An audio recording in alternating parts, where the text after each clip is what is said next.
ಮೆಟ್ಟಲು ಶರಣೆಂದು ಅಯ್ಯಪ್ಪ. ಸ್ವಾಮಿ ತಂದೆ ಅಯ್ಯಪ್ಪ, ಸ್ವಾಮಿಯ ಸ್ವಾಮಿ ಅಯ್ಯಪ್ಪ. ಸ್ವಾಮಿ ಇರುವಲ್ಲಿ ಶರಣೆಂದು ಅಯ್ಯಪ್ಪ.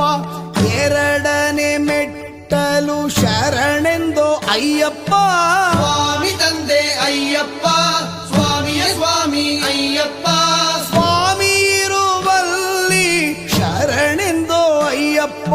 ಮೂರನೇ ಮೆಟ್ಟಲು ಶರಣೆಂದು ಅಯ್ಯಪ್ಪ. ಸ್ವಾಮಿ ತಂದೆ ಅಯ್ಯಪ್ಪ, ಸ್ವಾಮಿಯ ಸ್ವಾಮಿ ಅಯ್ಯಪ್ಪ. ಸ್ವಾಮಿ ಇರುವಲ್ಲಿ ಶರಣೆಂದು ಅಯ್ಯಪ್ಪ. ನಾಲ್ಕನೇ ಮೆಟ್ಟಲು ಶರಣೆಂದು ಅಯ್ಯಪ್ಪ. ಸ್ವಾಮಿ ತಂದೆ ಅಯ್ಯಪ್ಪ,